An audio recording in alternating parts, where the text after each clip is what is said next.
নমস্কাৰ, মা আৰু শিশুৰ যতনলৈকে আপোনালোক সকলোকে স্বাগতম জনাইছোঁ। আজি আমি এটা নতুন বিষয়ৰ ওপৰত আলোচনা কৰা বিষয়টো হৈছে যে সৰু শিশুবিলাক জন্ম পোৱাৰ পিছৰ শিশুবিলাক যিবিলাক নিউবৰ্ণ বেবী হয় এইবিলাকেনো ৰাতি কিয় কান্দে তাৰ বিষয়ে আলোচনা কৰিম। এক নম্বৰটো আমি চাব লাগিব যে শিশুটোৰ ভোক লাগিছে নেকি।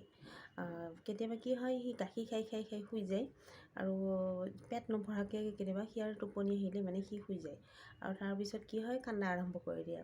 তেতিয়া আমি ভয় খাওঁ, কিবা হ'লে নেকি বা কিবা এনেকুৱা। সেইকাৰণে চাব লাগিব যে প্ৰথমতে সিয়াৰ ভোক লাগিছে নেকি। যদি ভোক লাগিছে তেতিয়া গাখীৰ খুৱাই দিলে ঠাণ্ডা হৈ যাব বা শান্ত হৈ যাব। 2 নম্বৰতে আমি কি কৰিব লাগে, চাব লাগিব যে সিয়াৰ পিন্ধা কাপোৰখিনিত কিবা অসুবিধা পাইছে নেকি। এইকাৰণে যে কেতিয়াবা কি হয়, বেছিকৈ কাপোৰ পিন্ধালে সিয়াৰ গৰম লাগিব পাৰে। আকৌ যেতিয়া আমি কমকৈ কাপোৰ পিন্ধাওঁ তেতিয়া ঠাণ্ডা লাগিব পাৰে। সেইকাৰণে আমি চাব লাগিব যে ঠাণ্ডা লাগিছে নে গৰম লাগিছে। ঠাণ্ডা লাগাটো আমি কেনেকৈ গম পাম, যে কাণ দুখন ঠাণ্ডা হৈ যাব। সৰু পোৱালি কাণ ঠাণ্ডা হৈ যায়। এইকাৰণে আমি চাব লাগিব যে ঠাণ্ডা লাগিছে যদি এখন কাপোৰ বেছিকৈ দি দিব লাগিব বা মেৰুৱাই ল'ব লাগিব ভালদৰে। আকৌ যদি গৰম লাগিছে তেতিয়াহ'লে চুলিৰ কাষে সিয়াৰ কি হয়, ঘাম উঠি যাব বা পিছফালেও ঘাম উঠি যাব। এইকাৰণে চাব লাগিব যদি ঘাম উঠিছে তেতিয়াহ'লে ফেনখন দি দিয়ক, নহ'লে কাপোৰ অকণমান কমাই দিয়ক, তেনেকুৱা কৰিব লাগিব। আৰু কি হয়, পিছত মানে কি কেতিয়াবা লাইট মানে হস্পিটেলত জন্ম পোৱাৰ পিছত যেতিয়া লাইটটো তাতে হস্পিটেলতো এনিটাইম লাইটৰ পোহৰতে সি মানে দিনে ৰাতি গমেই নাপায় দিন নে ৰাতি হৈছে, বা লাইটটো জ্বলি থাকিলে সি মানে ভাল পায়। ঘৰত অনাৰ পিছত কি হয় যে লাইট আমি এইটো জ্বলাব নোৱাৰোঁ এনেকৈ, সেইকাৰণে তেতিয়াও কান্দিব পাৰে। সেইকাৰণে চাব যে সিয়াৰ সেইটো অভ্যাস হৈছে নেকি, যে লাইটটো জ্বলাই থাকিলে সি শুব বা নাকান্দে, আৰু লাইট অফ কৰাৰ পিছত সি কান্দি দিয়ে তেনেকুৱা, সেইটোও চাব। তাৰপিছত চাব লাগিব সিয়াৰ যিখিনি কাপোৰ পিন্ধাইছোঁ সেইখিনিত কিবা সোমাইছে নেকি বা কিবা কামুৰিব পাৰে, তেতিয়াও কান্দিব পাৰে পোৱালিটো। সেইকাৰণে চাব লাগে যে মই এইটো কোৱা নাই যে কিবা বেলেগে কামুৰিব, সেইটো নহয়, সৰু পৰুৱা চৰুৱাই কামুৰিব পাৰে। সেইকাৰণে আমি ভালদৰে সিয়াক চাব লাগিব যে গাটোত কিবা কামুৰিছে নেকি বা হেৰি কৰিছে নেকি, তেনে সেইটো চাব লাগিব। তাৰপিছত কি হয়, সৰু পোৱালি এটা ডাইপাৰ মানে আমি ডাইপাৰটো আমি পিন্ধাওঁ। কিছুমান পোৱালিৰ কি হয় যে ডাইপাৰটো একবাৰ পেচাব কৰিলে সি মানে থাকিব নোৱাৰে, বা একবাৰ লেট্ৰিন কৰিলেও সি থাকিব নোৱাৰে। সেইকাৰণে আমি খুলি দিবলৈ চেষ্টা কৰিব লাগিব, বা খুলি দি তেতিয়া চাব লাগিব যে খোলাৰ পিছত কান্দিছে নেকি। যদি নাই কান্দে তেতিয়া আপোনালোকে বুজি পাব লাগিব যে মানে একবাৰ পেচাব কৰিলে বা মানে হাৰগিজটো নুখোলালৈকে চিঞৰি থাকিব। সেইকাৰণে কি হয় যে আপোনালোকে হাৰগিজটো খুলি দিয়ক, তাৰপিছত দেখিব যে মানে ঠাণ্ডা হৈ গ'ল, মানে ইয়াৰ এবাৰ পেচাব কৰিলে মানে হাৰগিজটো নুখোলালৈকে কান্দিব, বা মানে ক'ব গ'লে চফা আছে ল'ৰাটো বা ছোৱালীজনী তেনেকৈ।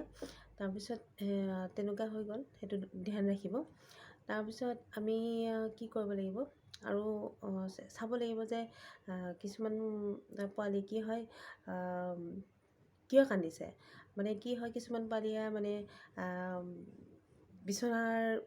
বিচনাখনত কিবা মানে প্ৰব্লেম কালে কান্দে, মানে কিছুমানে টান বিচনাত শুব নোৱাৰে, কিছুমানে কোমল বিচনাত শুই ভাল পায়, তেনেকুৱাকৈ চাব লাগিব। যে সেইকাৰণে সৰু পোৱালি বা নিউবৰ্ণ বেবীৰ বিচনা সদায় কোমলকৈ পাৰিব লাগে, যাতে সিহঁতে মানে তাত শুই আৰাম পায়। কাৰণ মাৰ কোচত শুলে যেতিয়া মানে আমি উঠাই লওঁ তেতিয়া সিয়ে কান্দাটো বন্ধ হৈ যায়। তেতিয়া আপোনালোকে চাব যে মাৰ কোচত যেতিয়া শুৱে তেতিয়া মানে সি কোমল অনুভৱ কৰে, তেতিয়া সি মানে শুই যায়, বা গৰম অনুভৱ কৰে তেতিয়া সি শুই যায়। আৰু বিচনাত থ'লে কান্দে মানে মানে বিচনাখনত নিশ্চয় সি অলপমান কিবা টান পাইছে বা কোমল পোৱা নাই, যিটো সি আৰু সুবিধাজনক নহয়, সেইকাৰণে কান্দিছে। সেইকাৰণে আমি কি কৰিব লাগিব, যে বিচনাখন চাব লাগিব বা কোমলকৈ পাৰিব লাগিব। তাৰপিছত আমি কি চাব লাগিব যে যদি সেইকেইটা চাইও আপোনালোকে দেখিব যে কান্দিয়ে আছে, শিশুটো কান্দিয়ে আছে, তেতিয়াহ'লে আপোনালোকে কি কৰিব, চাব লাগিব যে গেছ হৈছে নেকি, বা যেনে গাখীৰ খোৱাৰ পিছত আপোনালোকে যেতিয়া পিঠিত লৈ সৰুকৈ থপৰিয়াব, তেতিয়া মানে সি ডিগাৰ মৰা নাই নেকি।